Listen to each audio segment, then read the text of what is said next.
Stop ಮಾಡಿದ್ವಿ, ನಿಮಗೂ stop ಮಾಡ್ತಾ ಇದ್ದೀವಿ. ಈಗ ಪ್ರಿವೆಂಟಿವ್ ಆಗಿ ಮಾಡಬೇಕು ಅಂತ ಉದ್ದೇಶದಿಂದಲೇ ನಾವು ಮಾಡಿರೋದು. ಅದನ್ನ ಅವ್ರನ್ನೂ ಅಲ್ಲಿ ಬಿಟ್ಟಿಲ್ಲ, ನಿಮಗೂ ಅಲ್ಲಿ ಬಿಟ್ಟಿಲ್ಲ. ಚಕ್ರಬಾವಿ ಆಫೀಸ್ಗೆ ಅಲ್ಲಿ ಮಾಡೋದಕ್ಕೆ, ಅಲ್ಲಿ ಹೋಗೋದಕ್ಕೆ ಅನುಮತಿ ಇಲ್ಲ. ಅಲ್ಲ ಸರ್, ಈಗ ನಿನ್ನೆ ತಮ್ಮ ಹತ್ರ ಎಲ್ಲ ಮಾತಾಡಿದ್ದೀನಿ. ಅವರು ನಿನ್ನೆ ನಮ್ಗೆ ತಮ್ಮ ಇನ್ಸ್ಪೆಕ್ಟರ್ ಬಂದು ನೋಟಿಸ್ ಕೊಟ್ಟರು. ನಾನು ವೈಲೇಷನ್ ಆಗೋದು ನನ್ ಜವಾಬ್ದಾರಿ ಸರ್. ನಾವೇನು ವೈಲೇಷನ್ ಮಾಡಕ್ ಹೋಗ್ತಿಲ್ಲ. ಅವರು ನಿಮ್ಮ 144 ಹಾಕಿದ್ಮೇಲೆ ಸರ್ ಇದೇ ಶಾಸಕರು 10 ಗಂಟೆನಲ್ಲಿ ವಿಡಿಯೋ ಮಾಡಿಬಿಟ್ಟಿದ್ದಾರೆ. ನಾನು ನನ್ನ ತಮ್ಮ ಬರ್ತೀನಿ, ಅವ್ರು ಬರ್ತಾರೆ ಅಂತ. ಸರ್ ಚರ್ಚೆ ಆಗ್ಲಿ ಸರ್. ಯಾವ್ದಾ ಸಂದರ್ಭದಲ್ಲಿ ಎಲ್ಲಿ ಬೇಕಾದ್ರೂ ಚರ್ಚೆ ಮಾಡ್ಕೊಳ್ಳಿ. ಇವತ್ತು ಚಕ್ರಬಾವಿನಲ್ಲಿ ಮಾಡೋದಕ್ಕೆ ಅನುಮತಿ ಇಲ್ಲ. ನಾವೇ ನಮ್ಮ ಸೋಷಿಯಲ್ ಮೀಡಿಯಾದಲ್ಲಿ ಬಂದಂತ ಮಾಹಿತಿ ಮೇರೆಗೆ ನಾವು ಅದನ್ನ ರದ್ದು ಮಾಡಿದ್ದೀವಿ. ನಾವು ಅಲ್ಲಿ ಪರ್ಮಿಷನ್ ಕ್ಯಾನ್ಸಲ್ ಮಾಡಿದ್ವಿ, 144 ಹಾಕಿದ್ವಿ. ಯಾವುದೇ ಕಾರಣದಿಂದಲೂ ನಾವು ಅವರು ಸರ್ಕಾರ ನಡೆಸೋರು, ಸರ್ಕಾರ ನಡೆಸಿರೋ ಬಿಡೋದಲ್ಲ ಸರ್. ಅವರು ಬೇರೆ ಕಾರ್ಯ ಬಂದಿದ್ದೀನಿ ಅಂದ್ಬಿಟ್ಟು ಅವ್ರು ಕೊಟ್ಕೊಳ್ಳೋದು, ನಮ್ಮನ್ನ ನೀವು ಇಲ್ತಡಿಯೋದು. ಇಲ್ಲ ಸರ್, ಅವರು ಮಾತ್ರ ಬುದ್ಧಿವಂತರ ಸರ್. ಬುದ್ಧಿವಂತರಲ್ಲ ಅವರು. ತಾವು ಇಲ್ಲಿ ಬಂದಿದ್ರಿ, ನಮ್ಮ ಆಫೀಸರ್ಸ್ ಎಲ್ಲ ಇಲ್ಲೇ ಇದ್ರು, ನಮ್ಮ ಪೊಲೀಸ್ನವರು ಅವ್ರ ಮನೆ ಹತ್ರ ಹಾಕಿದ್ವಿ.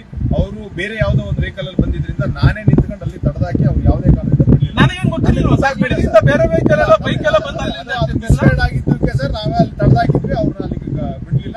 ಯಾವುದೇ ಕಾರಣದಿಂದ ಬೇಡ ಸರ್. ನಾವ್ ಏನೇ ಮೀಡಿಯಾಕ್ಕೆ ಮಾತಾಡ್ತಿದ್ವಿ, ಏನೇ ಕೊಡ್ತಿದ್ವಿ, ಇಲ್ಲೇ ತಮ್ಮ ಮುಂದೆ ಇದ್ದಾರೆ, ಕೊಟ್ಬಿಡಿ ಸರ್. ದಯವಿಟ್ಟು ಅಲ್ಲಿ ಯಾವುದೇ ಕಾರಣದಿಂದ ಅವಕಾಶ ಕೊಡೋದಿಲ್ಲ.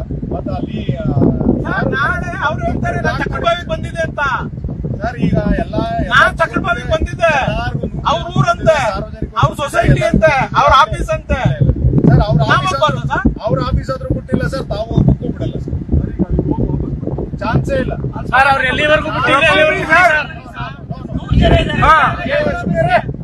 ನಾನು 100 ಜನ ಕೈಲಿ ಮಾತಾಡಕ್ಕಾಗಲ್ಲ. ಸಾಹೇಬ್ರಿಗೆ ಮಾತಾಡ್ತಾ ಇದ್ದೀವಿ, ಸುಮ್ಮನೆ ಬಾಯ್ ಮುಚ್ಕೊಂಡಿದ್ರಿ. ಅಲ್ಲ ಸರ್, ಅಲ್ಲಿ ನಿಂತ್ಕೊಂಡು ನಿಮ್ಮಿಬ್ಬರಿಗೂ ಬೈಕ್ ಮಾಡಕ್ ಬಿಡ್ಬೇಕಂತ ಮೇಲೆ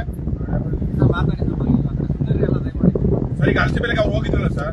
ಅದು ಅವ್ರಿಗೆ ಎಲ್ಲಾ ಕಡೆ ಒಂದೇ ಕಡೆ ಮಾಡ್ಬೇಕು ಅಂತ ಏನಲ್ಲ. ನಮ್ಗೆ ಎಲ್ಲೆಲ್ಲ ಅವಕಾಶ ಇದೆ ಅಲ್ಲಿ ಮಾಡ್ತೀವಿ. ನಿಮ್ಮನ್ನ ಅಲ್ಲಿ ಬಿಟ್ಬಿಟ್ಟು ಅವರು ಬಂದು ಅಲ್ಲಿ ಗೌರವ ಕೊಡಬೇಕು. ಎಲ್ಲರಿಗೂ ಗೌರವ ಇದೆ. ಈಗ ನಮ್ಮ ನಾಯಕರ ಬಗ್ಗೆ ಬೇರೆ ಬರ್ಲಿಲ್ಲ ಅಂತಂದ್ರಲ್ಲ ಸರ್. ಬನ್ನಿ ಸರ್, ಇದು ಪ್ರತಿಷ್ಠೆ ಪ್ರಶ್ನೆ ಸರ್. ಇಲ್ಲ ನೀವ್ಯಾಕೆ ಪ್ರತಿಷ್ಠೆ ತಗೊಂತೀರ? ನಮ್ಮ ನಾಯಕರ ಬಗ್ಗೆ ನೋಡಿ ಸರ್, ನಾನು ಯಾವತ್ತು ಗೂಡೆ ಬಿಟ್ಕೊಂಡು ಓಡಾಡೋದಲ್ಲ. ನಾನು ನೈಜವಾಗಿ ಇವ್ರು ತಿಂದವರು, ಇವ್ರ ಮನೆಯವ್ರು ತಿಂದವರು, ಇವ್ರ ಮನೆಯವ್ರು ರಿಜಿಸ್ಟರ್ ಮಾಡಿಸೋರು ಈ ಆಸ್ತಿನ ಎಲ್ಲ ಬಹಿರಂಗ ಚರ್ಚೆ ಆಗ್ಬೇಕಲ್ಲ ಸರ್. ಈಗ ಬಹಿರಂಗ ಚರ್ಚೆ ಮಾಡೋದು ಇಲ್ಲಿ ಸಾರ್ವಜನಿಕವಾಗಿ ಜನ ಸೇರಿಸಿ ಬೇರೆ ಇವ್ರ ತಮ್ಮ ದುಡ್ಡು ಹೊಡೆದವರು, ಇವ್ರ ತಮ್ಮ ಭಾಗ ತಗೊಂಡವರು, ಇವ್ರ ತಮ್ಮ ಇಲ್ಲಿ ಕಮಿಷನ್ ತಗೊಂಡವ್ರು ಎಲ್ಲ ಗೊತ್ತಾಗ್ಲಿ. ನಾವೀಗ ತನಿಖೆ ಮಾಡ್ತಾ ಇದೀವಿ ಆ ಕೇಸು. ದಯವಿಟ್ಟು ಆ ತನಿಖೆನಲ್ಲಿ ನೀವೇನನ್ನ ಸಾಕ್ಷಿ ಕೊಡ ಮಾಡಿ ಸರ್.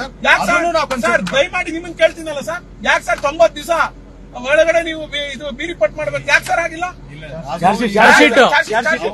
ಅದು ಈಗ ತನಿಖೆಗೆ ಬಾಕಿ ಇದೆ ಸರ್. ಕಾರಣ ಏನಂದ್ರೆ ದಾಖಲೆಗಳು ಕೊಡಲ್ಲ ಸರ್. ಇವರು 250 ಜನ ಎಲ್ಲ ಮುಚ್ಚಾಕ್ತಾರೆ ಸರ್, ಎಲ್ಲ ಮುಚ್ಚಾಕಿದ್ದಾರೆ. ಅದು ಕಾನೂನು ರೀತಿ ಹೆಂಗ್ ಮುಚ್ಚಾಕಿರೋ ದಾಖಲೆಗಳೆಲ್ಲ ನಾನು ತೆಗೆದಿದ್ದೀನಿ. ಕಾನೂನು ರೀತಿ ನಾನು ಪತ್ರ ಬರೀಲಿಲ್ಲ ಅಂತಿದ್ರೆ ತನಿಖೆ ನಾನು ಇಲ್ಲಿ ಏನು ಹೇಳಕ್ ಆಗೋದಿಲ್ಲ. ನಾವು ಕಾನೂನು ರೀತಿ ಏನ್ ಮಾಡ್ಬೇಕು ಅದನ್ನ ಮಾಡ್ತೀವಿ ಸರ್. ಇವತ್ತು ಸಭೆಗೆ ನಾವು ಆರೋಪ ಮಾಡಿರೋದು ನೈವತ್ತು ನಡೆದಿರೋದಕ್ಕೆ ಸರ್. ಗುಳ್ಳ ಬಿಡೋಕೆ ಇರಾಕಿ ಮಂಜು ಅಲ್ಲ, ನೀವು ಖಾಲಿ ಡಬ್ಬ ಅಳ್ಳಾಡ್ದಂಗಲ್ಲ ಸರ್. ಇದು ಇವ್ರು ಹೇಳ್ತಾರಲ್ಲ, ಖಾಲಿ ಡಬ್ಬ ಕಲ್ಲಾಕ್ಬಿಟ್ಟು ಅಳ್ಳಾಡ್ದಂಗೆ. ಯಾರು ಎಲ್ಲೂ ಹೋಗೋದು ಬೇಡ ಸರ್. ನಮ್ದು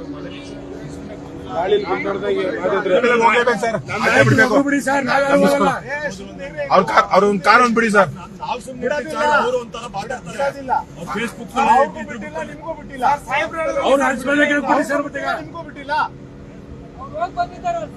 ಯಾರು ಹೇಳಿದ್ರು?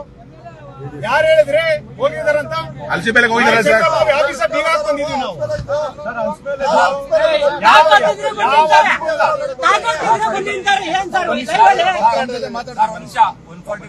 ಸರ್ ಬೇಡ ಸರ್, ಅಲ್ಸಿ ಬೆಲೆಗೆ ಹೋಗ್ಬೇಕು.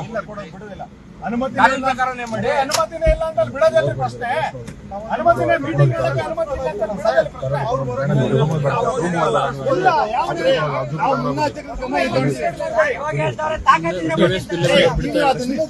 ಯಾರು ಹೇಳಿದಲ್ಲ, ನೀವು ಮುಟ್ಟಾಕಂತಾರದವೆಲ್ಲ.